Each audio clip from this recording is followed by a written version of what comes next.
Good evening, everybody, and welcome to Punch, Kick, Choke Chat. My name is Sean Benson, and I'm one of your hosts. And I'm really excited tonight to chat with Sensei Robert Wolfe, who I just saw quite recently at a 12-hour martial arts event called The Crucible. And it's such a pleasure to see you here on the show, Sensei. And so I want to come out of the gate with a question that I'm super excited about. I was looking at your background, and you do some work with the NRA on a Refuse to Be a Victim program. And I want to ask you specifically about the program, but then more broadly about the concept. I think it's an important cultural discussion of, does a person choose to be a victim, and how do they then refuse to be a victim, either specifically or in a literally energetic sense, how they go about their days. We will go around the horn on that second part. So, Sensei, where do you want to go with that, Sensei Wolfe? The program with the NRA is a really well-structured program. It's presented typically as a PowerPoint presentation to any kind of groups, like a senior citizens group or a scout troop, or any kind of a format like that. And it's very comprehensive. It can be tailored more to specific audiences, but it's more about proactive steps that you can take in your daily life to just kind of avoid things that could otherwise happen. And it's simple stuff like things that I learned when I was in the program.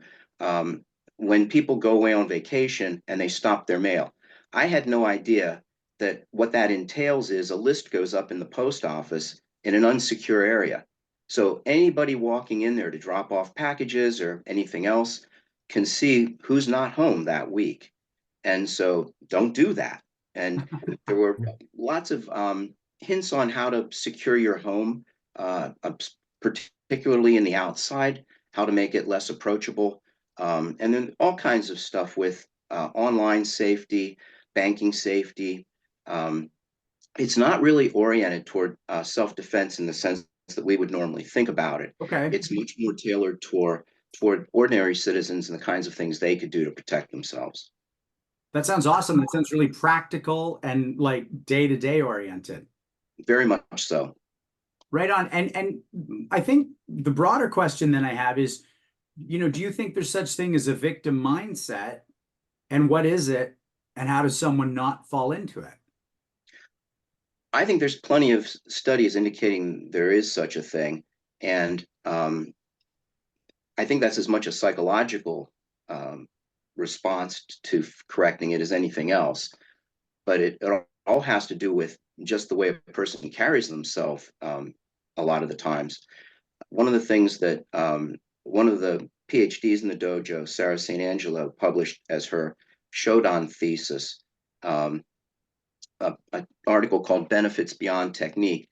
And she was consolidating different studies that have been done that essentially they went into prisons and interviewed predators on how do they select victims, particularly when it's a victim selected at random. And it was the kinds of things that you would sort of expect, that people not paying attention, kind of immersed in their phone. But the more significant finding was that people with uncoordinated body mechanics were the ones that they would target because they're less likely to be able to do something meaningful in response. So the point of her thesis was that one of the things that martial arts training does in establishing a very specific expectations for postures and movements and central core consolidation is one of the best self-defense things you can do. That's amazing. I love the idea that that's actually something a predator's looking for, and literally day one, it's something we're training against. Sensei Suino, let me go to you for the round the horn on this first. Is there a victim mindset? How does one avoid it? And anywhere else you want to go with that concept? Yeah.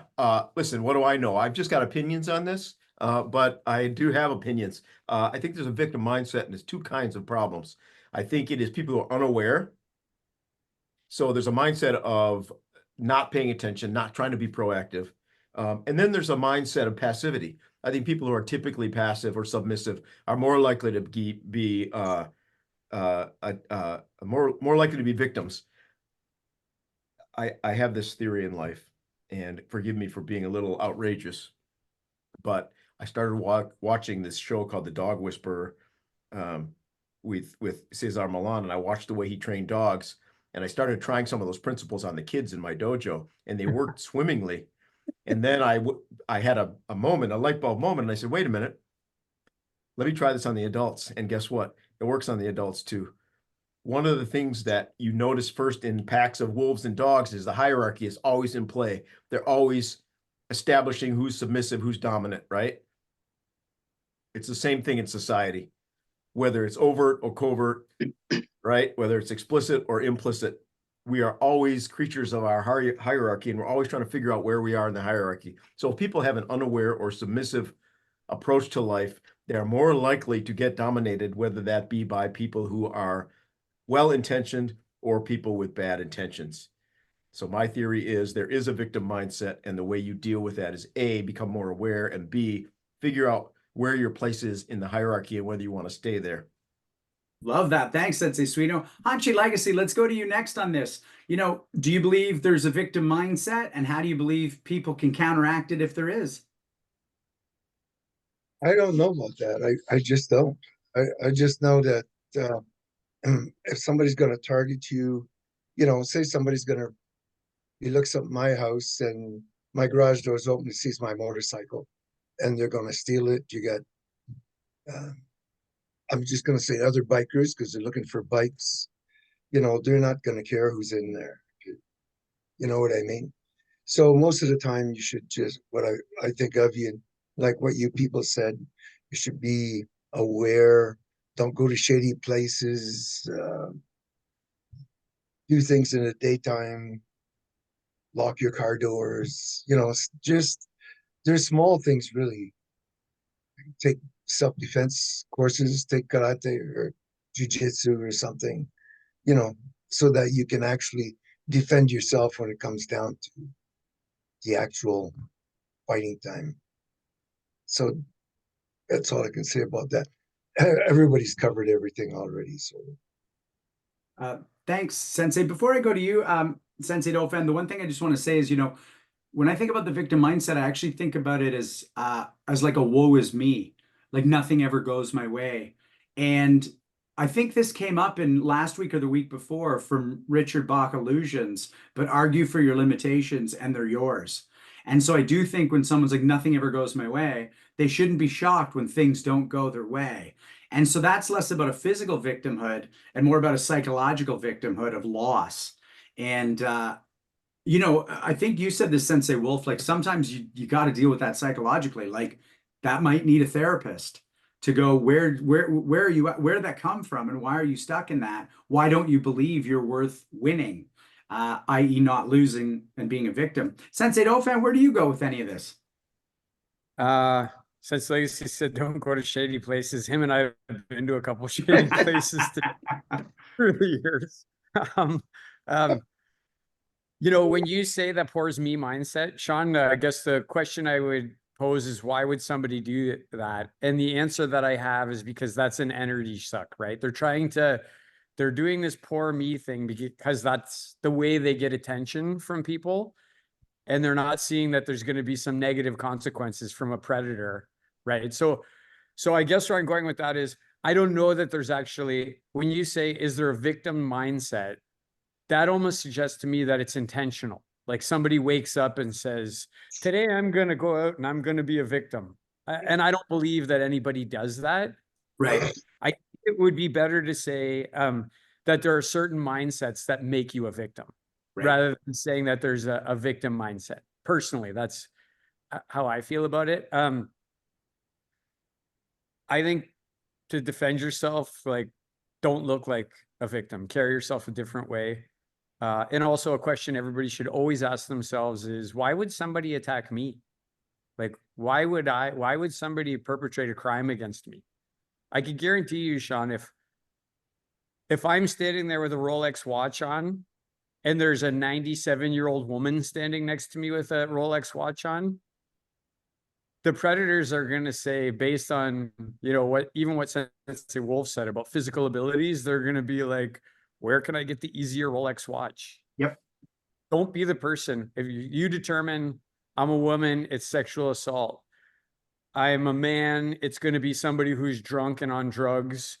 It's easy if you think about those things to say, don't go around people who are drunk and doing drugs, or don't find yourself in places where you're going to be sexually assaulted, or know where those places are going to be and be very aware when you get there. Thanks, That's my Sensei. two cents Yeah, let me on throw that. it back to you, Sensei Suino. Well, I just love what you said because I've seen this in action so many times, especially in the dojo. You made the point that argue for your limitations and they're yours, right? If you retort when somebody is telling you about a different way to think of things, then you're arguing to stay in your little box. And I've had some students, one in particular I remember, who I used to urge to work harder on his relaxation and breathing outside the dojo so that he could be more agile and capable in judo. And one day he had a little meltdown in class and just said, "Oh, that's easy for you to say. You're an athlete, blah, blah, blah, blah, blah. People like me will never be able to get there." And I said, "Well, with that attitude, you're 100% right." And he didn't last much longer after that. So I I've bet. seen it in practice. Like, that's not just a theory. People do sometimes try to cling to their weaknesses for some reason. Yeah. Sensei Wolfe, we took your topic, we went around the horn. Is there any kind of button or added thoughts you want on that or anything else that came up? Yeah, just one. One of the things also that Sarah had addressed in her essay was that while there's less evidential support for this, there is some evidence that physical postures affect mental attitude and kind of offset that victim mentality. And I think sometimes it's for guys like us that have been doing this stuff for decades, we sometimes can't relate to some of the victim mentality type things. And that could, in fact, just be a consequence of how many times we've taken what is essentially a power pose in a particular kata or waza or whatever. And we keep reinforcing this notion of power and capability. And that's one of the, like I said, there's less evidence for that in some of the studies they've done, but there is some evidence. Appreciate that. Sensei. Was that a go me? Woof. Ladies and gentlemen, welcome to Punch Kick Choke Chat. My name's Sean Benson. If you're watching on YouTube later down the road, hit that subscribe, hit that like. We're so happy. Throw some comments. Tell us you love us. Tell us you hate us. Let's get a grudge match going in the comments. If you're listening on the podcast, we're so happy you're driving safely or baking your banana bread nicely. But if you're here on the Zoom call, you're part of this living history we're creating. And so we have a chat button in the bottom, and we ask that you fire your questions to our host. And then if they're decent questions, we'll pass them on to our guest or any one of us hosts, assuming it's relevant to what we're chatting about. So we're really excited about that. You know, I get the pleasure every week of introducing Sensei Randy Dauphin, Sensei Nicholas Suino, and Hanshi Gary Legacy. And I was actually going to talk about the fact that I've been privileged enough that at a minimum with Sensei Suino, I've trained over 10,000 days knowing him. And with Hanshi Legacy and Sensei Dauphin, it gets up to around 11,000. And I like these numbers because it's just a fun number. But through our discussion, it dawned on me that since I started taking karate with you, Hanshi Legacy, and then trained with Sensei Dauphin and Sensei Suino after that, nobody's challenged me to a fight. They used to. They used to. And nobody has since. There were moments where it looked like it, and I'd look at someone and go, "You going to stand up?" And they'd go, "No." And I just want to say that without me consciously doing anything other than training over here with you all, people out here stopped going, "Yeah, he's the one we're going to pick on."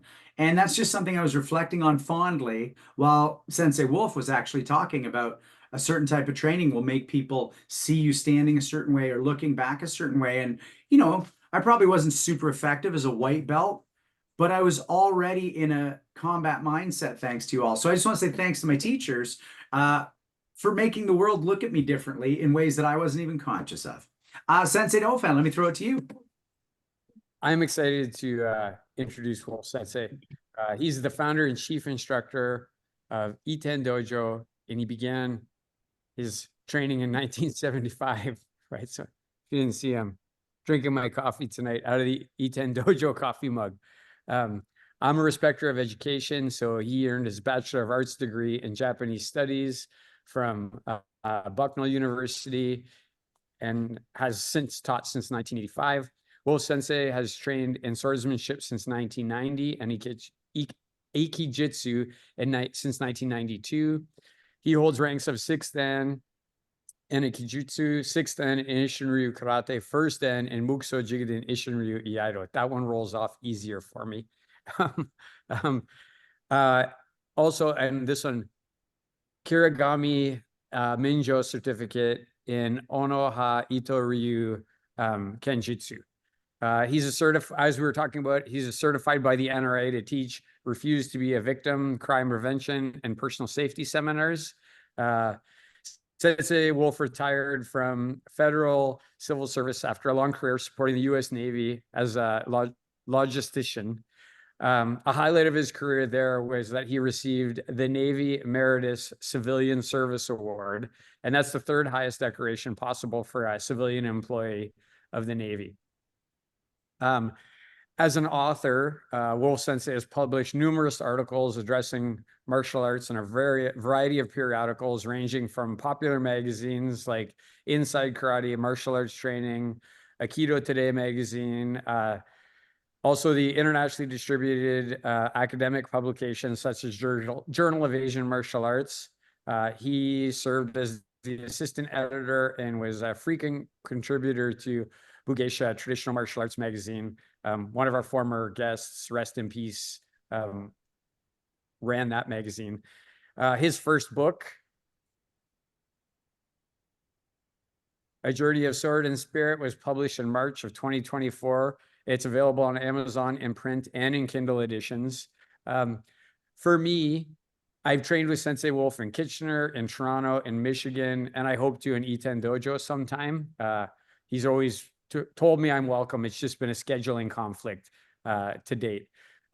We've had great conversations over meals, both in Sensei Suino's home, as well as even in my own home. He's been in my home. I was proud to be there on the day that he was graded to his Shodan by Suino Sensei. And I've been witness to his great progress in Isshinryu iaido. He's made some tremendous strides. He's been a very big supporter of Punch Kick Choke Chat. He's provided many guests that have come on the show. He's logged in, his students log in. And in that aforementioned book, he actually mentions Punch Kick Choke Chat, and there's some pictures of us in there. So, which, you know, a little ego stroke there for us, and I'm proud of that. I've met his wife, I've met his daughter, I've met many of his students. They're all dedicated martial artists, and they're all exceptional people. There's not one of them that I haven't enjoyed my time with. I'm proud that he's my friend.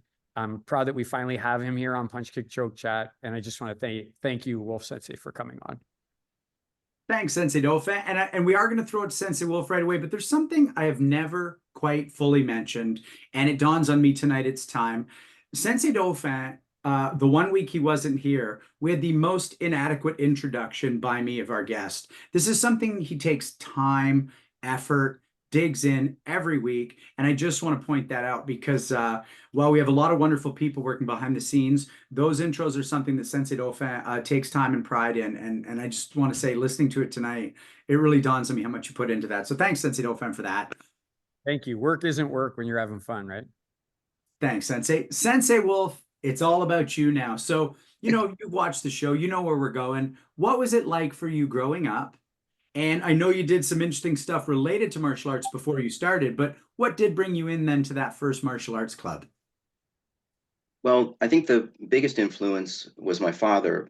He served in the Marine Corps during World War II and had trained to whatever bit of jujutsu they were doing in the Corps at that time, and also did some instructing for the men in his unit. And he showed me a little at various times.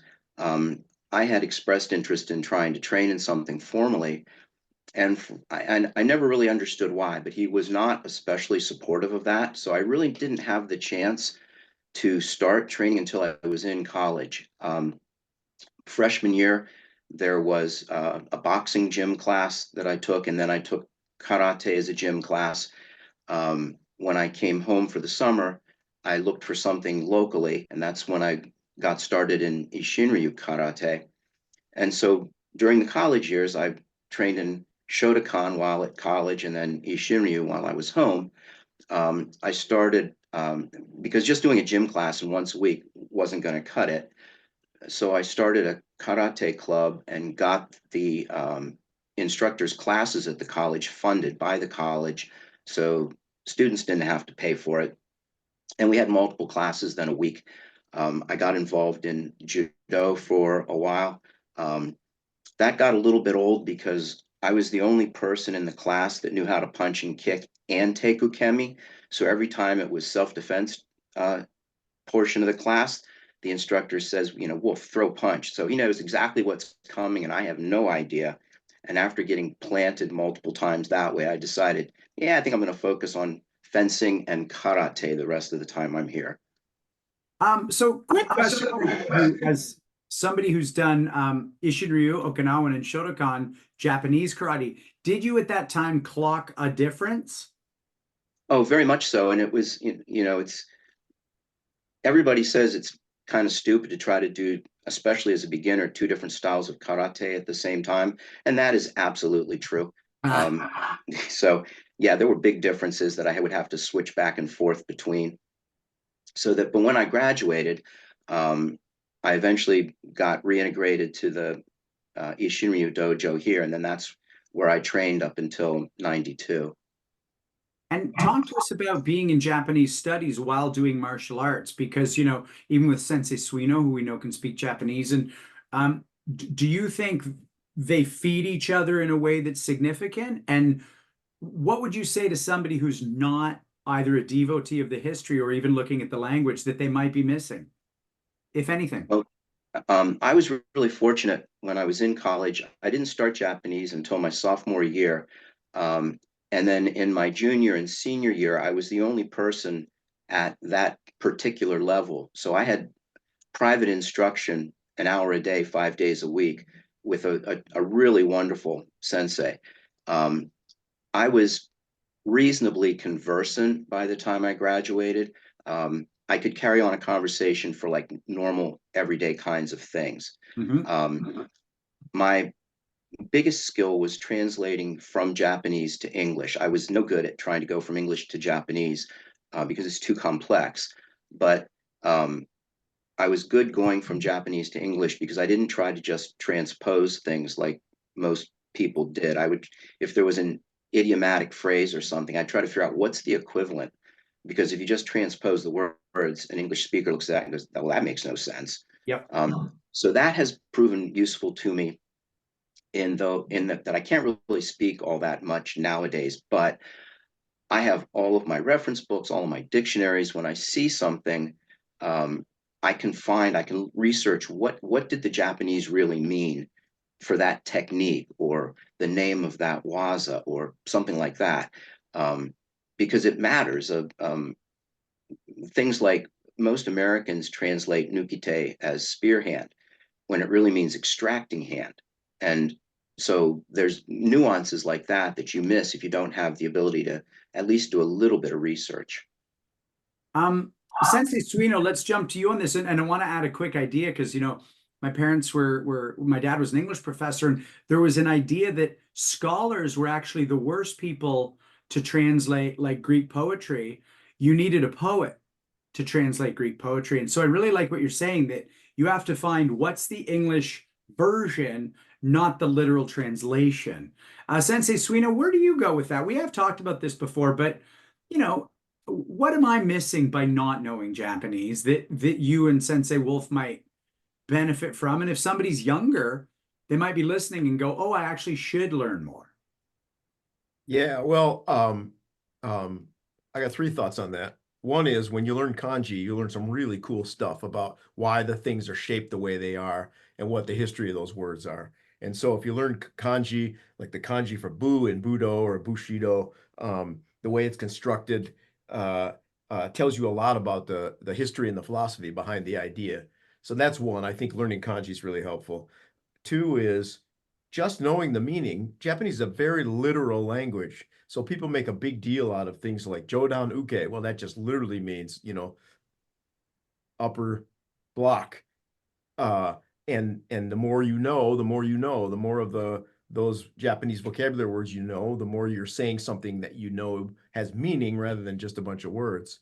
But then the third thought on that is if you get to a certain level, you start understanding implication and history and nuance, and that's a really interesting place to be. And I was there for a little while, when I lived over there and studied Japanese constantly. I can't say I'm there anymore, but it's really fascinating when you read some of the authors that we all respect in their native language, because there's a lot of stuff going on there that we'll never understand if we just read them in English. Well, and Sensei Dauphin, I know you studied Japanese history, not necessarily the language, but how do you feel that has benefited your martial arts? Well, if you understand where something came from, then you understand where it is a little better. If you know where the starting point is, and you can kind of draw a line, even if it's a wavy line. Right. That's where I take it. And it's fun, right, to claim a history. Like we all can claim a history. I don't know my family history that well, but I know my martial arts history really well. I know my martial arts family really well. It's funny you say that, because I do know my martial arts lineage better than my Benson Niklaus lineage. Anybody listening, I don't use my mom's maiden name as a password for anything, so ignore Niklaus. Hachi Legacy, I wasn't planning on going around the horn, but from day one, you've taught history in every class I've been in, other than a straight up fighting class. How and why is that important to something physical like this? And, why did Japanese or Okinawan studies matter? I'm not sure I got your question. Well, just you've taught history as part of my curriculum as being one of your students since day one. Why is that important? Oh, well, you want to know where everything comes from. I do not speak Japanese fluently. I know a couple of phrases here and there. So I relied on persons like Sensei Suino to translate the EI to me in English. So basically my first language was French. I barely can talk English, and I don't know any Japanese. All I know is anything that refers to Shorin karate. That's it. I just taught most of my karate in English and used what I believe to be the Japanese name or saying for that. Thanks, Hanchi. Appreciate that. Sensei Wolfe, let's jump back to you. So, you're starting out as a karateka, but we know that's not where you lived and stayed. So I know in 1990 you started with sword, and 92 Aikijutsu. So talk to us about that journey, the transition, and why that happened. Well, eventually with the local Isshinryu club, I was put in charge of it. So I was doing the bulk of the instructing. The founder of that dojo still trained pretty much every class, but I was responsible for doing the actual running of everything. I'd always been interested in Japanese swordsmanship. And in 90, probably 89, it was early 1990 was when I first saw the ads for a seminar that was going to be taught in Washington, D.C. And this was with an instructor named Frederick Lavray that I had known of for a long time through some of his books and a magazine that he had published. So in October of that year, I went down to DC for this seminar, and a lot of times the training in the Isshinryu dojo was very good. Consequently, we would go to seminars of various different arts, and typically I could do whatever was being shown, which to me was really boring, because I'm thinking, well, I don't know anything about this, and if I can stumble along and do it, there can't be that much here that is that much different than what we already do. But when I went to this swordsmanship seminar, I very nearly did not go back the second day, because I was so rocked by being more completely out of my depth than I had ever experienced, pretty much. But I did go back, and eventually at the end of that day, I was invited to join the one dojo in DC. And initially I said, well, I'd love to, but I can't. I'm in charge of this karate program. And then reflecting on it over the next month, I thought, well, that's stupid. I've wanted to do this forever. So I asked my sensei for permission, essentially, to do this other class, which he grudgingly gave because he probably could see the writing on the wall. But that's what started me training in DC, and that would entail the class was on a Sunday morning from 8 till 10. So that involved getting up at 4 in the morning here and driving 2 hours to get to class, and then coming back. So it was a day full investment, pretty much. Initially, I did that once a month, but then eventually I got to the point that I would go 2 consecutive weeks. I would take a week off to do church, family stuff, and then the next week I'd be back on a 2-week cycle. And I did that for years. So around here, when somebody will say, "Well, I'd love to train, but it's like 20 minutes from where," I'm like, "Yeah, forget it." So that's how I got into swordsmanship. And eventually, the one instructor in that group said, "We want you to start an Aikijutsu class." To which I responded, "I don't know anything about that." And they're like, "How are you going to learn if you don't have people to train with?" So tried to start a class that went for a few months and totally foundered. Picked it up a few months later and tried again, and then eventually reached black belt levels in that as well. So let's back up to something significant you said. The word I wrote down is rocked. Here you are, you've been training, with your body as a martial artist for years. What is it about the sword on that day that rocked you? The sophistication of it was much greater than I was used to, and the subtlety and the sophistication, and the intensity of the way the training was done in that dojo. So that was pretty much the aspect that really hit me. I simply couldn't do. I got a wooden sword, so I had my wooden sword with me to do, and I just couldn't keep up. And the worst thing was, one of my friends was a Isshinryu instructor in Pittsburgh, and he was also in this group. And I asked him, "Well, how should I dress and everything?" He said, "Well, just wear black hakama and a white top. That'll be good." Well, in that organization, black hakama meant black belt, and so everybody expected me to actually know what I was doing that first day, and I knew nothing. So the first thing that came off at lunchtime was that black hakama, and that's when I learned, nope, you wear a white belt. Nobody has any assumptions.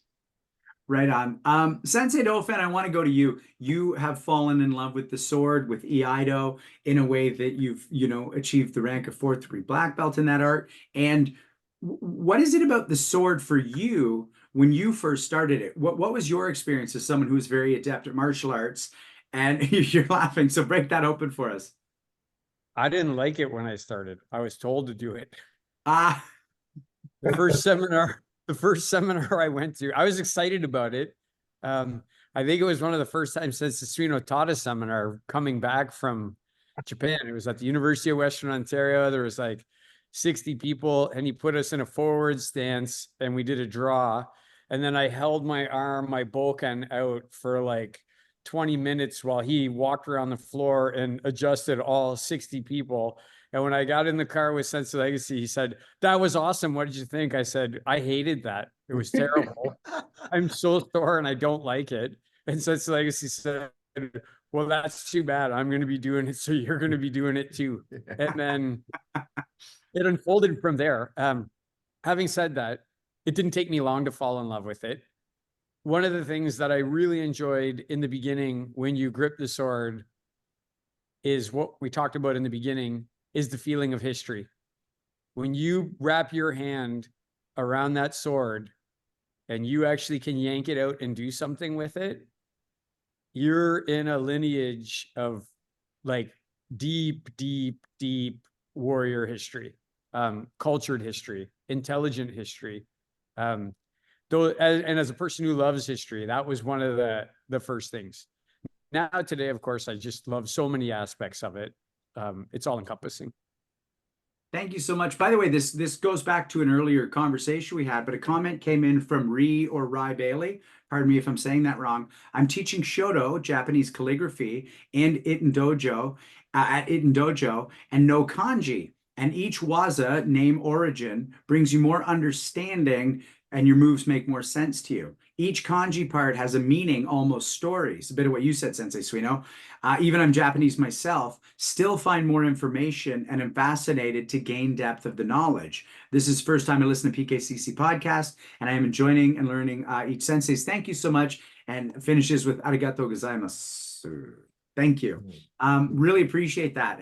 And Sensei Suino, I think that's a bit of what you're saying, right? It's just a different way to think. Yeah, yeah, they're pictographs in a way, or each kanji kind of tells a story, and each what they call a radical, each radical has kind of a history or story as well. One of the ways I studied it was in a book that took that approach. Instead of teaching you the kanji first, it would teach you the story first and the shapes, and then eventually the kanji. And that really helped that hook in my brain. I love it. I love it. And Hashimoto Sensei, who commented, is absolutely a wonderful, radiant human being, and I can only imagine how cool it is to take a calligraphy class with her. I'm sure it's amazing. Right on. Back to you, Sensei Wolfe. I always love to talk to people who have any kind of cop, military, security, and you were, with the Navy as a logistician. And I just want to ask, as I always do, how do you feel having a martial arts mindset either benefited or complemented, or maybe had nothing to do with that career in the service? Well, just to be very clear, I never served as enlisted in the military. I was purely a civilian employee. I very much enjoyed working on a military installation, just because it is martial. It has aspects related to everything we do. I will say that martial arts absolutely affected my career in ways that, like a simple way was, at one time I had a boss that was a screamer. I was already a supervisor at that time, subordinate to him. And on occasion, I would go into his office to ask for something, and he would end up screaming and berating me and one thing or another. And I would just sit there until he was done and say, then, well, this is what I want to do. And inevitably he would say, well, okay, but it's on you if it goes wrong, et cetera, et cetera. When that guy retired, he came and looked for me and said that one thing he always appreciated was that he knew he was a screamer, he knew he was an ass, but I never punched back at any of those instances. Whenever he was screaming, he said, you just sat there and acted like you didn't care. But what he doesn't know was what I was thinking all those times were, just make a fist, please, and you're in my way. But he never did. That actually goes back to what you said, Sensei Suino, at the beginning about know where you are in the pecking order and if you like it. And I love that you made the choice to be where you were, but if one thing changed, perhaps that could have been a different thing because you knew your line. Another thing that was interesting on the installation, there were multiple times in my career where a naval officer would say to me, wow, I bet you're glad you don't have to do urine tests anymore, or something like that. And I was like, well, I never did. And he goes, and they'll go, wait, what? Well, what branch did you serve in? I was like, I never did. I've just always been a civilian. And they would say, but you carry yourself like you're in the military. Sure. And I was like, martial arts, that's what it's from. Yep. I bet. Thanks for that. I do love knowing from people who cross those certain boundaries that I never have, how it plays or doesn't. Talk to us about your writing. How did that become something fundamental to what is obviously fundamental to you? Well, I would say that I was pretty much taught to write by my father. When he was out of the Marine Corps, he went to the University of Virginia, majored in English, and I'm not sure what else, but he became a history teacher and a social studies teacher. But all through high school and college, I would always get him proofreading everything that I wrote. And eventually from that, learned how to write more effectively. I was able to do the same thing for my daughter, Erica, and consequently, she can write extremely well as well. So it's kind of a generational thing. I'd always wanted to do something with writing from the time that I was, say, in the last couple years of college or shortly thereafter. I was really inspired probably by Dave Lowry's writings primarily. I wanted to do something similar to his kinds of essays that he would do in Black Belt Magazine or some of his books, some of his autobiographical books. So that was kind of the inspiration. I started writing kind of like dojo newsletters, eventually tried submitting to magazines, eventually got to the point where in some of the karate related magazines, I had a couple instances of editors reaching out to me to say, would you please do an article on whatever? So that was, that's a real boost when somebody's asking you to do something. So that's how I got into it. Most of the writing I've done in recent years has been either for articles or for our monthly little journal that we do in the dojo. One of the black belts from the dojo named Peter Hobart, who Suino Sensei has met, has published multiple books. And he lives in Virginia now, but he let's say he prodded me for years to write a book. But I would be like, well, how can I do that at this point? Because we've had a bit of an unfortunate history in some respects organizationally, and have found ourselves at various times like totally afloat without certifications. And so I couldn't really do anything. But he kept repeating every so often, think about something that you could do. And late last year, I thought, I have all this material that I've written. I've written about the history of the dojo. I've written all these essays that are in our journal. That could be consolidated as kind of the history of the dojo and where it is now and where it's going. And so I rang him up and said, well, what do you think of this? And he was like, I'm just sorry, I didn't think of that. So that's how it started. So now Peter's happy and I'm happy, and there's actually a book. Wonderful. We are going to end up going around the horn on this because all the people on this call, right? Hanshi Legacy, you've written a book, but not just that. As the head of our club, you've required that every one of us write an essay of varying lengths depending on our rank that we're going for to grading. So why was it important for you to write, and why is it important to have your students write? Well, the reason it was important for you to write a resume was I could also see the inside of you, what you were thinking. Just for instance, this on the lighter side, I had the young people do it too, and this yellow belt basically wrote what karate has done for me. He basically said, I don't like karate. My mother's making me do it. As soon as I get my yellow belt, I'm quitting. So I'm just using that because I don't want to really say anything about black belts, what they've told me in their resumes and that. But also, it makes you think about where this person is going, because in a way you're giving them a loaded gun.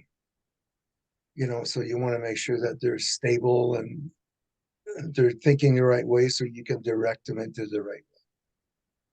The reason I wrote a book was Randy Dauphin over there, my student. He asked me if I ever wrote anything, and everything I had, I just wrote it down in this purple binder, and it was probably an inch or 2 inches thick.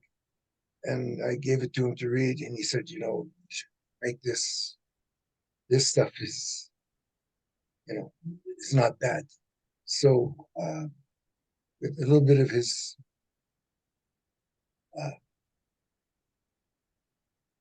pushing me, I guess, in that direction, I tried it. But let me push one question deeper with you, Hanshi. You already had most of that written. So what made you sit down at night and go, I'm done punching and kicking, now I'm going to write about karate? Yeah, that was something else too. You go over that time where you get to be my age, and I was hoping that when I wrote the book, I'm trying to open up the white brain a little bit.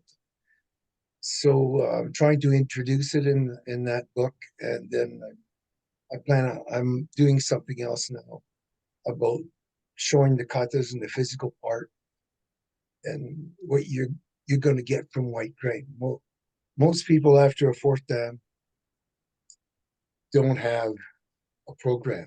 It stops there. Funakoshi went to Japan, and between a fourth dan and an eighth dan, there's nothing, right? And so we, in our style, fill that with the white grain. So when you get to be my age, by the time you're a fourth dan, you're not quite as young as you used to be. So it softens you up and puts you into a deadlier art. So I just want to introduce that to persons of my age that think they can't do martial arts anymore. But there is something for the aged martial artist who still wants to train. Thanks, Hanchi. Sensei Suino, why did you go and write a shit ton of books? Why didn't you just swing that sword and be the deadliest swordsman alive? Why'd you have to be a thinker too? That's a funny question. The thinking part was to get it ahead of the incipient Alzheimer's. I'm losing brain cells really fast, and so hopefully I started with a few extras. I don't know, man. I grew up in an academic household. That's got to be what it is. I was writing cute little books when I was 6 years old and drawing pictures for them and stapling the pages together. I've been writing my whole life. Some very amusing examples, which I will categorically refuse to show anybody if you ever ask. And then it was natural for me to study English in high school and in college. And I had teachers that said, "Hey, write me an essay. Oh, this is good. Write me some fiction." And I did it, and I got a lot of kudos. And so when people are that nice to you, you keep doing the stuff that they're nice to you about. And it just snowballed from there. I think probably the most influential figure in my life in the writing world was Dr. James McConnell, a psychologist I worked for many years. And during his lifetime, he wrote the best-selling psychology textbook, best-selling college psychology textbook in history, or in the US at that time. And he had written about 7 editions of it. And I became an editorial assistant and saw how that worked for him, how he got to express himself, how to keep himself in the public eye, make a shit ton of money. And he was super encouraging to me. He said, "Look, I saw his process. It's like, okay, if you can do it, I can do it." And like I said, if people are nice enough to you, you keep doing it. When I got back from Japan, I wanted to preserve what I wrote about, what I learned about swordsmanship. I wrote a book, sent it off to 3 publishing houses. All 3 wanted it, and they competed for it. That's The Art of Japanese Swordsmanship. Never looked back. Brilliant. Yeah. And then Sensei Dauphin, you and I don't have published books, but I still remember back in the 90s, you just handed me a typed essay. It was called How Do You Spend Your Time?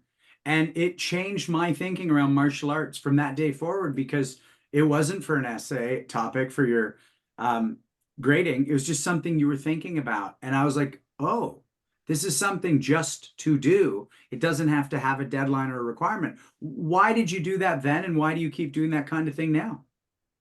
I just like to write because I'm not a good writer. I wouldn't consider myself to be a good writer. I write the way I talk, which is also not good, but it's just a way for me to get the thoughts out of my head onto a piece of paper. I enjoy writing it and then rewriting it and then rewriting it and then changing a word and putting, to me, it's very caught up, like when you're writing things. And I do have something in Sensei Legacy's book. The first chapter is about him, and he didn't write it about himself. I wrote it.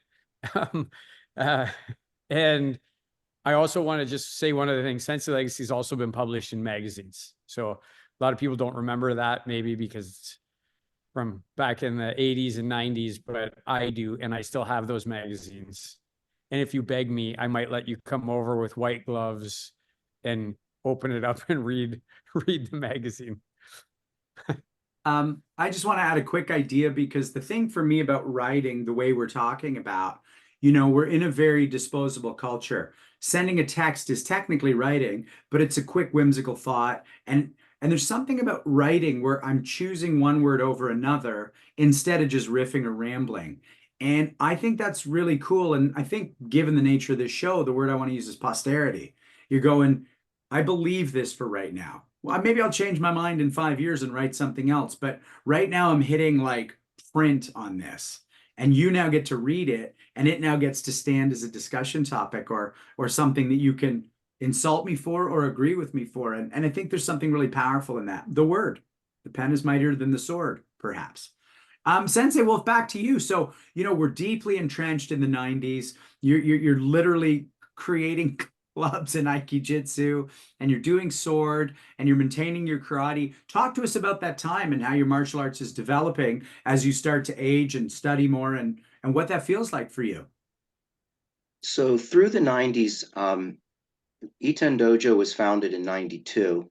It was initially founded in consequence of issues that we had in the karate club. Myself and my senior student, Alan Starner, were trying to maintain the older style of practice that we had come up with. But by that time, the dojo was heavily involved in semi-professional kickboxing, which is huge fun. We had a great time doing that. We fielded a stable of fighters, got up to the point of even my wife Roseanne and I worked the corner for a fight that was televised from New Hampshire on ESPN. So it got to a fairly sophisticated level. Great stuff, but it's not traditional karate. And so there was tension between the other black belts and myself and Starner that the way the direction of the club was going to go. And eventually it just got to be too much. So we decided we're just going to go do our thing, let these guys do their thing. Initially, the dojo was focused on karate and swordsmanship. The more deeply I got into swordsmanship and into the Aikijutsu, I reached a choke point. It was just too much to try to do 3 different things. So at that point, Alan took over the karate. Eventually, he decided to focus just on the swordsmanship and the Aikijutsu as well. And so we retired the karate program at that time. We've been through multiple evolutions just due to primarily organizational changes, and our approach to everything has been the most important thing is the group and having something worthwhile to train in. And that's been our focus. So through all kinds of black swan events, we've held the dojo together. We've done what we have to do to maintain it. And we've met some really fantastic instructors along the way. And it's kind of the whole path has led to where we are now, which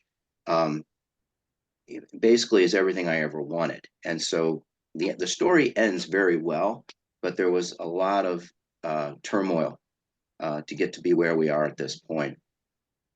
So I want to back up on something that you said, because that's phenomenal that you found a core concept that would guide you through. And like you say, a lot of black swan events, but you persevered. But I want to go back to the kickboxing. You said it got to a very sophisticated level. You're on ESPN. And then you said, no, we got to make sure this lives in traditional karate. And I've had an interesting round of conversations with one of my students who's done a bit of kickboxing. And also, there's one of my favorite Instagram guys who sometimes shits a bit on karate, but then will say, I love kickboxing. And I'm always like, don't you understand that that's fundamentally how the karate guys decided to test one another? And all the champs were basically karate guys. So my question for you is, what was it that made you go, we're doing well in kickbox? It's based off of a classical martial art, but there's no there for us. What was that for you? Because the world respects kickboxing on paper, like keyboard warriors. We talked about that last week, maybe even more than a traditional karate man, but you were having success and still said, no, that's not the path. I want you to break that open, especially because some people I know will be listening and will be equally curious. It wasn't that I didn't want to have anything to do with it. What I did not want was the kickboxing to totally subvert the traditional practice. I think Hanshi would support this if I say that there's huge value in kata. And to just say, well, we're not going to do that anymore because it has no applicability to the ring. If that's what you want to do, fine, but that's not for me. It made no sense as any kind of a really comprehensive training program. So I really wanted to stay much more immersed in the traditional style of training. And to be sure, the karate dojo was a hardcore dojo. There was hard fighting. Fighting was contact most of the time. So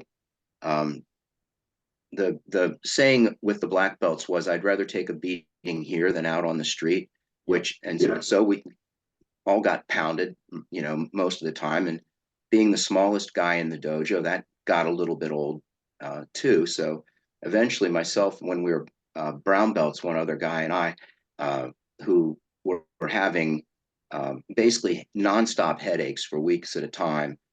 And I, crossing the river over to Harrisburg, where the club was, I would typically start to get sick to my stomach going across the bridge because I know I'm going to get the crap kicked out of me. We eventually had to say, look, time out. We want to spar, but us doing full contact sparring with guys that outweigh us by 70 pounds is really not a recipe for a long martial arts career. So we got it tuned back a little bit at that point. But that was really the thing. It wasn't that I was against it. It's just that I didn't want that to be the sole purpose of the group. Right on. And I mean, even some of the top UFC fighters are finally learning that you don't actually maximize your short-term and long-term potential by doing hard rounds all the time.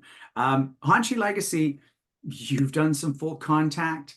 But when he was talking about even just the toll, the headaches, I saw you kind of nod there, like, you've kept us a very hard fighting club without focusing on like competition kickboxing. Was that a conscious choice, or was the fighting over here and the martial arts was always in the center for you? No, I would agree with Sensei Wolfe. The kickboxing was just a youthful thing that I wanted to try. I think in Canada, I think I was in the first, I was one of the bouts and the first full contact out in public at the Elmwood Casino in Windsor. With me, it was just a physical, just trying something. I'm a martial artist, a classical martial artist, because it's a lifetime commitment. And I needed that in my life. I needed that to not only save my life, which I won't go through right now because it's not my turn, but to keep me, I had a good life. You have a great life when you're a martial artist. Those things we talked about at the beginning, where watch where you're going, don't be a victim. I never had that in my life. It's just something the martial arts gives you. It's sort of like a Superman suit under your suit. You know what I mean? It's always there for you. Karate, you don't wear your karate uniform underneath your regular street clothes, but you always have those skills with you. And so you never act like a victim, and you're always sure of yourself. You're always smart enough. You're always aware. So Randy and I talk about that often. What a great life martial art has given us. Had I just went out and fought, by the time I was 28 or 30, I'd be out and I'd be back into the streets, getting into trouble. So classical martial arts has always been my aim, my goal, and my life. Thanks, Hanshi. Yeah. Sensei Wolfe, let's throw it back to you. So we're now entering the 2000s. You can create kickboxers all you want, but you've decided to pursue this more specific path. Talk to us about that first decade of the new millennium and what you were focusing on, what was most important to you, and how that developed as you're starting to become a little older as a martial artist. Well, going into the 2000s, I mentioned that we had gotten involved in swordsmanship with Mr. Livray. He's a very controversial, he's passed away some number of years now, but he was a very controversial figure. And in trying to build a dojo and to have something that's going to grow and continue, it just got increasingly difficult. And a lot of the controversy had to do with whether the arts that he was practicing and teaching had any legitimate heritage and history and whatnot. And no information would be forthcoming on that. When we initially, our dojo was in the second floor of a building that was owned by a food brokerage that would be the interface between food manufacturers and supermarkets. And Alan Starner has spent a career in that industry and was actually a part owner in the building when we first left the karate club and started Itten Dojo. The second floor of that building was empty, so we started training up there. The primary owner of that whole operation said, well, who ironically had been a member of the same dojo back in the 60s, and he was not happy that we walked away from that dojo. So he said, well, you can train up there 2 weeks until you find something else. Well, we were there 7.5 years. We actually outlasted the company that was the food brokerage downstairs. They were bought out by other companies. The owner became an honorary black belt in the dojo. It became such a part of his focus that when they would have new clients come into the office, he would automatically take them up to show them his dojo. And one of the prospective clients was a Shotokan black belt, and he was like, okay, anybody that has their own dojo, that's who I'm doing business with. So it worked out well for him ultimately. We were there until we had to move when that building was sold. And we were very fortunate to find a space in the basement of a very high-end construction company. So they built a really posh dojo for us. And of course, this is in the like right around 2001. So I'm signing my life away financially to put this thing in place. And this is when all the controversy on the internet really exploded about who we were training with, and trying to get any answers. There's just nothing forthcoming. And I was on the phone with Mr. Livray at one point, and I said, but you know, I've just signed a lease for more than $100,000. So I'm on the hook here. My whole financial future and family's at risk here. And his response was, individual dojo are expendable. At which point I was like, okay, now we know where we stand. So at that point, we started looking for other options. And we had the opportunity over the years to train for many years with Mike and Diane Skoss, and under the direction of Phil Relnick Sensei in Shinto Muso Ryujo. We were able to work with Ellis Amder in developing his kind of eclectic approach to Aikido.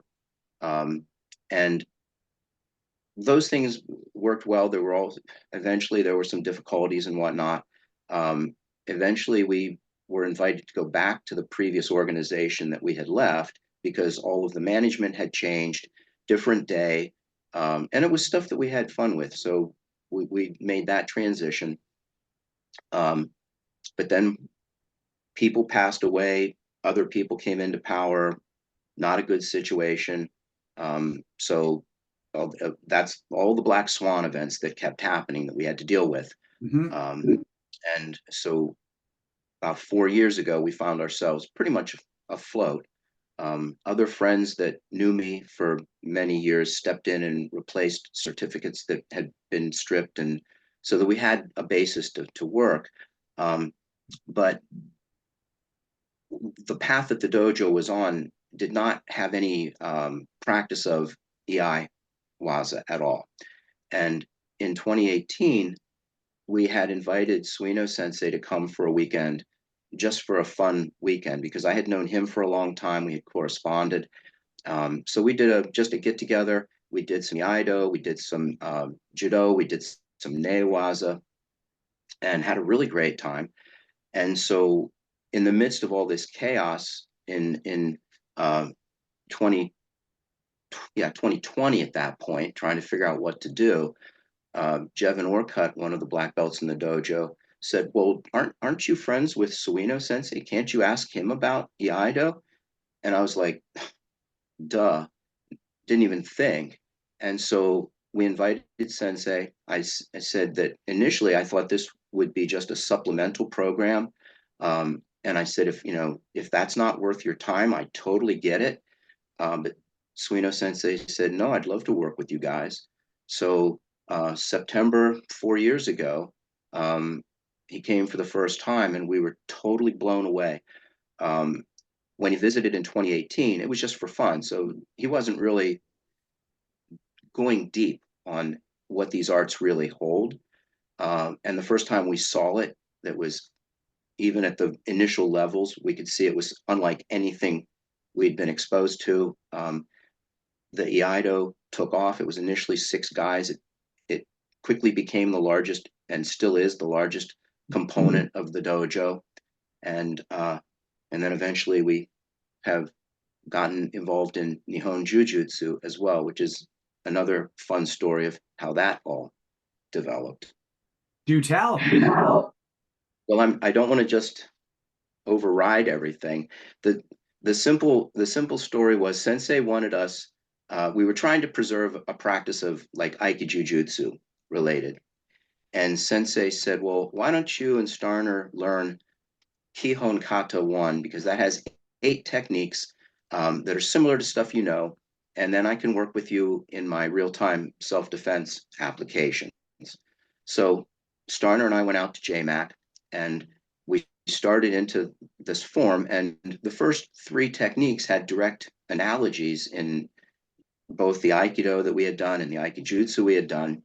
However, right away, the very first technique, which was a variation on, it's the Nihon Jujutsu version of Kotomoashi, which is like Sankyo, most people are familiar with. It broke every rule that we were told had to be in place for it to work, and the damn thing worked better. The second technique, same thing, breaks multiple rules that we were told, no, it has to be just this way, and it worked. And at that point, I said to Starner, we have a problem because there's no way in hell I'm going back and trying to fix stuff when this exists. And so then that started the transition to let's bring Nihon Jujutsu into central Pennsylvania as well. Love that. Anything you want to add to that, Sensei Suino? That's an accurate restatement of what happened. There was also some issues of wanting to get some of the Itten people certified, and I couldn't certify them in a system that I didn't believe in, right? So I just said, listen, we'll get you started in these other systems, in Isshinryu iaido and in Nihon Jujutsu, and that will help backstop some of the other challenges that you were having at the time. It was practical, and it started out great, and it continues to be great to this day. Well, you know what else is great? Our 10 questions. I'm naming it. Our 10 questions are great. Sensei, 10 questions, 10 minutes. If you didn't watch last week, it's our new school way of doing our 10 questions. Sensei Dauphin is just hit and go on that relentless timer. That said, last week, our guest had 1.5 minutes to spare, and he did elaborate on his answers. So you could answer 1 question for 10 minutes, 10 questions in 3 minutes, or you can answer impulsively and expand as befits you. You ready, Sensei Wolfe? Yes, I am. What is the most effective move in your martial arts arsenal? Realistically, I would say a straight right cross. Who is the most influential martial artist in your life? Well, see, now that puts me in the position of sucking up completely because, but actually I'll spread it around that, like I said, where the dojo has landed now is literally everything I could have ever imagined that I wanted in martial arts training. And so to have the access to training with Suino Sensei, but I've had the opportunity to be on the mat or on the gym floor with each of you a little bit. And it's like, I could not ask for anything more. Who do you believe is the most influential martial artist of all time, and why? I think for the purposes of how we now think about martial arts, I would say Kano Jigoro would be the most influential, because a lot of, anything from the belt ranking systems to the structured curriculum, all of that came out of Kodokan Judo. So I think that has been the most influential for our time nowadays. What excites you most about the next 5 years of your training? At this point, I'm trying to achieve Shodan in Nihon Jujutsu. So I have my hands totally full. I'm learning arts and teaching arts at the same time, but I'm having so much fun. I literally get giddy going to the dojo now because it is so different. It's a very different place, actually, than it has been in a long time. The first time that we walked into JMAC, we were struck by, wow, this place is happy. It was just lit with energy. And our dojo is now becoming more and more like that. So that's is what most excites me, is seeing the evolution in the dojo, seeing the path forward that it can go to, and as it continues to grow and more good people come in and just get converts to the JMAC way of doing things. If heaven exists, what would you like to hear God say when you get there? Well, I am a Christian, so I don't take this as a hypothetical question, but I'm a pretty piss poor Christian. So I think if it's anything other than, wait, you're not supposed to be here, I'll be good. Do you have a favorite film and television martial artist, even if in real life they're not that great at it? I hugely enjoyed Above the Law as a martial arts film. That one is what got me interested in Aikido and Aikijutsu related arts. So I've always enjoyed that. But I like any kind of Kurosawa samurai film. I like the old Zatoichi films, any of that kind of stuff. What martial artist, living or dead, in all of recorded history, would you like to train with the most? This question I did know that you were going to ask, and I thought about it, and I would say there's two people that have passed away, because like I said, for right in the here and now, I'm where I want to be. But I would have really liked to have experienced training with Yamaguchi Sensei, because of the obvious impact he had on Suino Sensei's life and how that continues to impact our lives. The other person who's passed away that I did have a bit of time to train with was Joe Louis, the kickboxer and point fighter. He taught seminars in this area in the mid to late 80s, and I had 3 chances to train with him. I also had, because I was friends with the sensei that was hosting him, I got to spend time with Joe Louis outside of the dojo and got to know him a little bit. He had a very unique way of teaching a strategic approach to sparring that that's still how I teach any kind of one-on-one kind of interactions. It had to do with what he called set point, which was if a fighter is like ready in stance and attitude and on the firing line, which to him was, basically it's like the classical uchima, like one step to strike. And Lewis's concept of, I just lost some light here. Lewis's concept of the fighting was that your object was to control the set point of the opponent. And if the person was hitting their set point, you only had to make 2 choices. You either had to hit or move. So a whole lot of stuff came out of that, but it was a really ingenious and understandable way for people to train. Thanks. Love the answer. If none of the arts you've done throughout your life existed, what art would you like to dedicate your life to the most? I would be interested, I think, in Chen Tai Chi. Um, I had a little chance to do that with a friend of mine, and I thought that was the most interesting form of Tai Chi that I'd ever been exposed to. And as you know, if you've ever watched this show, our last two questions come as a pair. What is your greatest achievement and what is your greatest regret? The greatest achievement would have to be my family, that that I was lucky enough to convince Roseanne Salamoni to marry me, and the daughter Erica that we had together. That's really the biggest accomplishment. There was all kinds of good stuff, coming out of the career, and the dojo is obviously an accomplishment. I often sit in the dojo when I'm there by myself, and I just look around and I'm amazed. Um, and I'm very clear that I could not have built this thing without the help of a whole lot of people. But I also know that it wouldn't have happened without me. So I understand there's kind of two sides to that, but that is a huge accomplishment. And steps have been taken to try to ensure that it'll survive me into the future. So that's good. But I think any time that I've been able to help somebody, that's an accomplishment. And the second half is the regrets. The uh, the biggest regrets are really stupid things I did when I was especially a teenager or in my early 20s.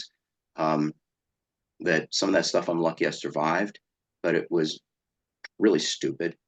I think the more normal kinds of regrets are any time that I've not been there enough for my wife or my daughter. I've let them down in some way, or that I failed myself in some way in terms of, not standing up for something that I really believed in, or, keeping my mouth shut when I shouldn't have, or sometimes keeping my mouth open when I shouldn't have. Those are the kinds of things that I regret. I think that everything that's happened has led to this point now. So there's a sense of, I don't regret the grand scheme overall, but there's lots of more moderate and minor things that, yeah, they're not good. But I'm very grateful to be where we are now. Thank you for those 10 questions. Sensei Dauphin, how much time's he got left? Minute 19 seconds. Right on track with last week. Yes, lovely. Sensei Wolfe, talk to us about firearms as martial arts. Oh, wow. I've always been, from the standpoint of self-defense, let's start with cruise missiles and work down from there. So I think in terms of effectiveness, firearms training is an absolute must. We're fortunate that we in Pennsylvania are able to be licensed to carry firearms for self-defense purposes. And I think that's a very fortunate thing.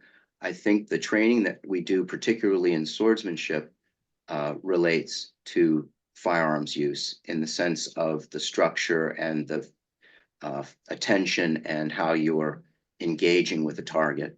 I think it's very closely related. Sensei Suino, talk to us about firearms as martial arts. Firearms are on the spectrum, the force spectrum.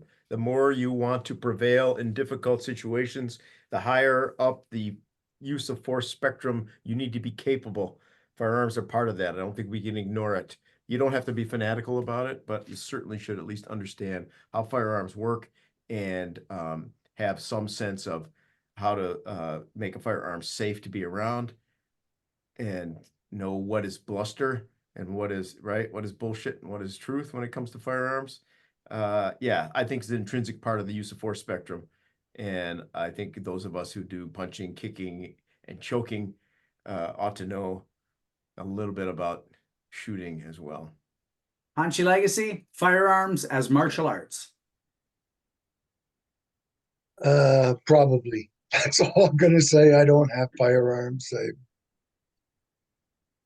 I'm a Canadian. Randy has a lot of firearms, but Allegedly. Who, him? Alleged. Anyway, I'll pass. Right on. I'll go to you then, Sensei. No, firearms as martial arts. Well, you should always hold them like this, right? Yeah. Um, um, uh, the Japanese samurai used firearms and they used them in war, and we consider them to be martial artists, and they are, in my mind, military arts include firearms on the spectrum. So that's where I take it. Right on. I agree with all of that, and I just think about it even in terms of it's just a real good bow and arrow. It's and no one would argue that Kyudo is a very valid and wonderful art. And we all know that punching and kicking cannot be a martial art, or it can be a martial art. So some people might be doing that in certain ways. The one thing this show's really helped me with is even understanding, like, I never really thought of boxing and wrestling as martial arts, but even this show's really helped me broaden what the sense of engaging any aspect of one's combat with consciousness. So yeah, I love that. Sensei Wolfe, is there any last topic you want to touch on before we go around the horn and thank you for the evening? Nothing really offhand. I'm very grateful for this opportunity. Anything that brings recognition to the dojo and helps it to continue and grow is a huge help. I'm very grateful to have my health at this point, that I can train and do the things that I want to do.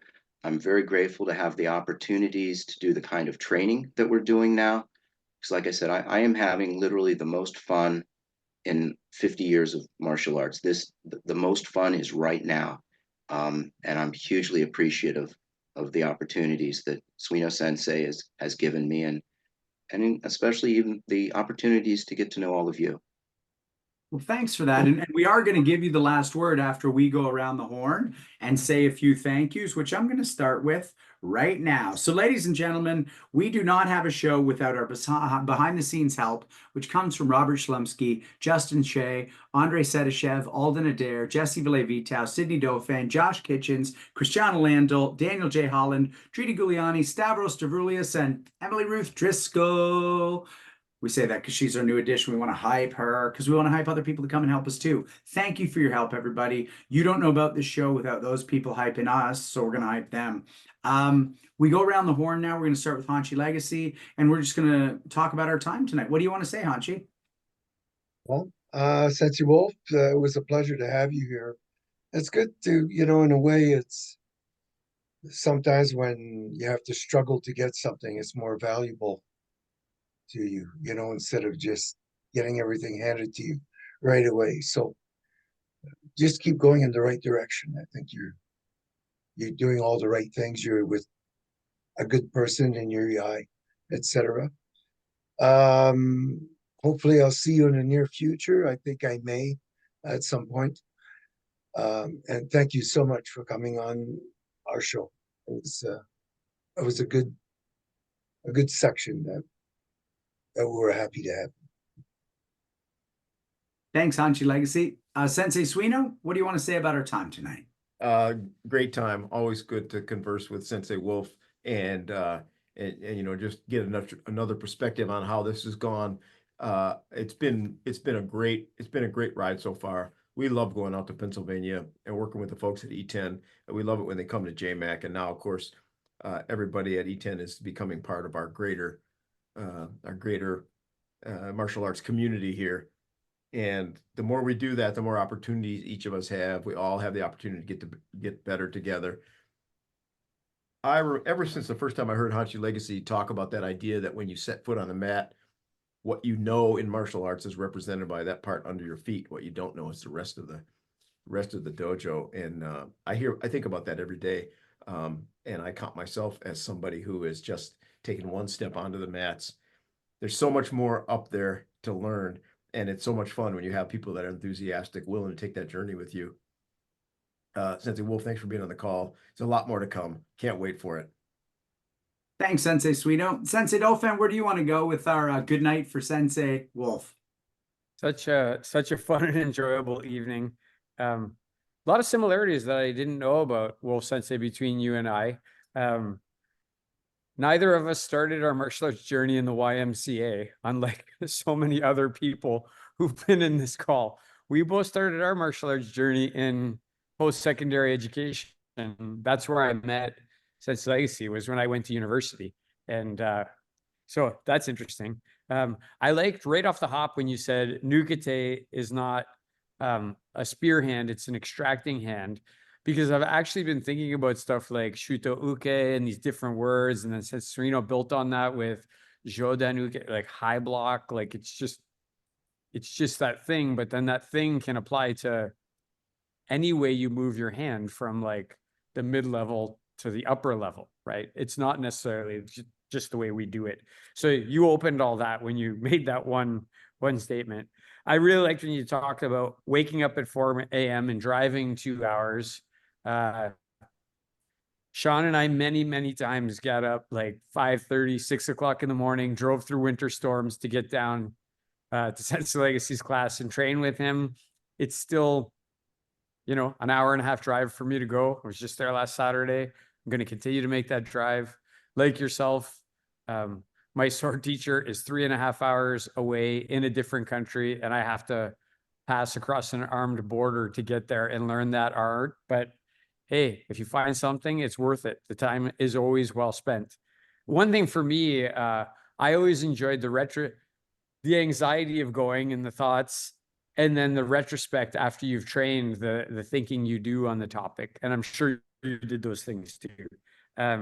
I like when you said the Black Swan event. Well, a swan is still a swan, isn't it? Whether it's white or black, it's still that thing. It's still a martial artist. You're still a martial artist. And I think that turmoil that you experienced has built something into you. And I think you've gained something from that turmoil. I like that you left kickboxing for traditional martial arts. I loved your comments about kata. And, you know, a comment I would make is kickboxing is probably not going to carry somebody to the grave, whereas traditional martial arts can carry you right until your last breath, which is an awesome thing about it. Way to get the landlord on side, man. We all need to start handing out honorary black belts to people inside. We need something. I'm kidding about that, but I think way to get the landlord on side. Most effective move, a right cross. Most influential. I don't think you need to be bashful about saying Suino Sensei. He's very influential for Legacy Sensei and Benson Sensei and myself. We all agree he's very influential. You get no pushback from us by saying that. Influential of all time, Kano's a great one, I think. I really like what you said about the next 5 years. You have a personal goal, getting your black belt in Nihon Jiu-Jitsu, but I also like you talked about the evolution of your dojo, and that's really good that you're thinking about that in that way of like, where will it be in 5 years? Because if you're thinking about where it's going to be way better. As good as it is now, it's going to be way better in 5 years when you're thinking about it and planning and being deliberate about that. Listen, we all like to like hack on Steven Seagal, but Above the Law was a great movie. It was a fun movie. Love that movie. Kurosawa, awesome movies. I think I said Yamaguchi Sensei as well when they asked me. I think I said Yamaguchi Sensei and Benny Allen Sensei, who two of my instructors, teachers who I never got a chance to actually train with. I want to pick your brain about the Ten Tai Chi at some point. I'd love to hear why that is interesting to you. I've met Roseanne. That is your greatest achievement. I'm telling you right now, that's your greatest achievement, dude. And regrets, we all have those ones when we let other people that we care about down, or we let ourselves down. So I think that's a really honest answer. And the last thing you said, which I loved it, was the most fun is right now. It's a very Zen statement, and it's very true. The most fun is right now, and that's a choice that you've made to make now the most fun. Some people don't make that choice, and I'm really happy for you that you've made that choice, and looking forward to seeing you again soon. I know we have like about 7 different things we're gonna get to see each other and train and do stuff together in the next 7 different things, probably in the next 5 weeks. So look forward to seeing you again, Wolfe Sensei. Yeah. Thanks for coming on. Thanks, Sensei Dauphin. And before we give you the goodbye to everybody, Sensei, I just want to say, I get to ask those questions throughout, but the big thing that I really took away from tonight, and I think some people listening will, is that you really found a through line without necessarily having that single teacher paving the way ahead of you. And that takes a lot of fortitude and a lot of grit. And then to find someone like Sensei Suino perhaps a little later, and a way of thinking and being, and then being so excited about your next 5 years more than even 10 years ago. I just think that's such a testament to whatever singular drive you have. And that's probably why those people are following you and staying in that dojo through what are for other people Black Swan events. So I commend you for that, and I take that to heart. How do you want to say goodnight to everybody? It's your chance to bid us farewell. Well, I would just say this was a lot of fun. I had the experience of doing one podcast interview late last year that was then broadcast in April. And listening to that, it was really cringeworthy because I could just hear the tension in my voice for the first half of it until I finally settled down. But this was totally different. And in fact, before I came upstairs to set up the computer, Roseanne said, "You're just going to be talking with your friends. You do this all the time." And that's really how this has been. This has been a really pleasant conversation with friends that I really admire and respect, and always treasure getting your guys' opinion on stuff. And I much appreciate the chance to let you learn a little bit more of where Itten Dojo has come from. Thank you so much. It's our pleasure. Good night, everybody, and thank you, senseis. Thanks, everybody. Thanks, everybody. Have a great night.